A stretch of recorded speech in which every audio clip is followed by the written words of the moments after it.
রাধে রাধে বন্ধুরা, good morning. তোমরা সবাই কেমন আছো? নিশ্চয়ই ভালো আছো এবং সুস্থ আছো। দ্বিতীয় সাদামাটা জীবনের নতুন একটা ব্লগে তোমাদের সকলকে স্বাগত জানাই।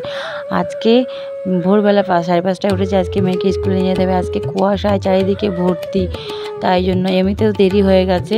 যেহেতু কুয়াশা দেখে মনে করেছি কি যে আজকে মনে হয় এখনও মনে হয় সকাল হয়নি। তা আজকে ঘরটা মুছবো না, ঘরটা ঝাড় দিয়ে মেয়েকে রেডি করে নিজে রেডি ওকে কিছু খাইয়ে নিয়ে বেরোবো। তা ঘরটা ঝাড় দিয়ে হয়ে গেছে, তাই এসে ঘরটা মুছবো আমি।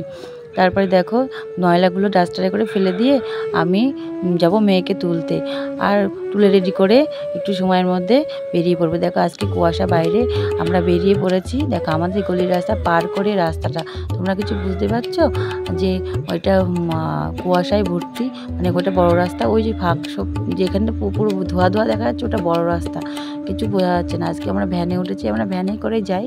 ভ্যানে উঠেছি, দেখো কিচ্ছু দেখা যাচ্ছে না সামনে। ভ্যানওয়ালাকে বললাম কি কাকু সাবধানে চালাবে। তারপরে কি মেয়েকে দিয়ে আমার স্কুলের পাশে হাট বসে, ওখানে গেছি একটু ওদের সাথে, আমার বান্ধবীদের সাথে ঘুরতে গেছি।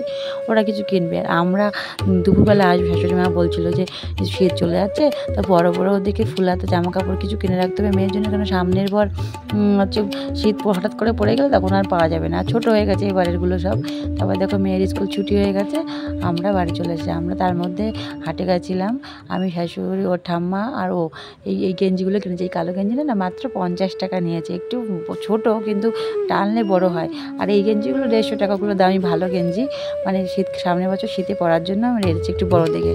আর এই ফ্রকটা ভালো করে না ছবিগুলো আসেনি, ওই ফ্রকটা আমার মেয়ে পছন্দ করেছে। ছাপাটা খুব সুন্দর, কিন্তু একটু মানে পুরো সুতি না, একটু মিক্সড আছে।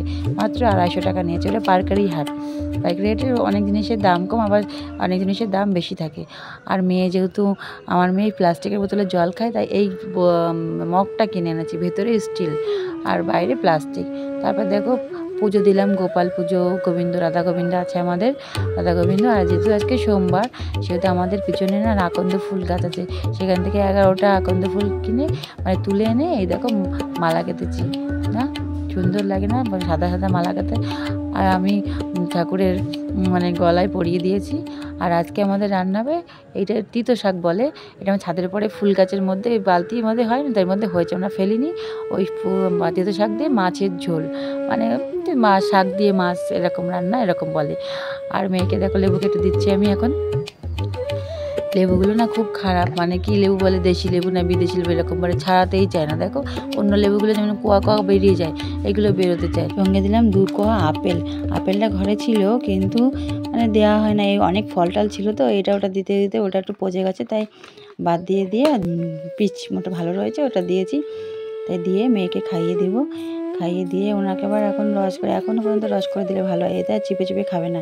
তারপর রস করে দেবো লেবুটা, রস করে দিয়ে খাইয়ে ওকে ঘুম পাড়িয়ে দেবো। তারপরে দেখলে না শাক রান্না হবে, রান্নাঘরে রান্নার জোগাড় করে দিতে হবে। রান্নার সব হাঁড়ি টাড়ি মাটি দিয়ে, কড়া মাটি দিয়ে ভাতটা বসিয়ে দেবো। ভাতটা নামালে পরে ওর ঠাম্মা যাবে তরকারি, মানে ওই মাছ দিয়ে শাকটা রান্না করার জন্য। এই দেখো মাছ ভেজে রেখেছে অলরেডি। তারপরে দেখো মাছগুলো জলের মধ্যে দিল, একটু হলুদ পরিমাণ মতো নুন হলুদ দিয়ে দিয়ে ফুটে গেলে ওর মধ্যে শাকগুলো মানে দিয়ে দেবে। আর ওর শাকের আগে একটু লঙ্কা দিয়ে দেবে, এটা ফুটিয়ে নিয়ে নামিয়ে নেবে।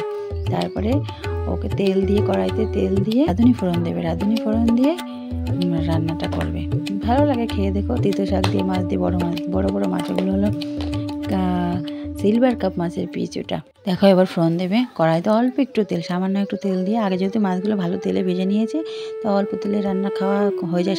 শাক দিয়ে যেদিনকে মাছ রান্না করে, তেলের মধ্যে রাঁধুনি আর রসুন ফোড়ন দিয়েছে। এবার তরকারিটা ঢেলে দিল, এবার খানিকক্ষণ ফুটিয়ে নামিয়ে নিতে হবে। দেখো কালারটা কি সুন্দর এসছে না?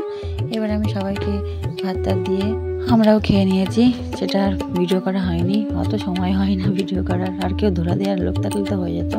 তারপর দেখো থালা বাসনগুলো মেজে নিচ্ছে, অনেক থালা বাসন, হাঁড়ি কড়াই সব। তো তোমরা ভালো থেকো, সুস্থ থেকো, আমার চ্যানেলটা সাবস্ক্রাইব করো, বাই।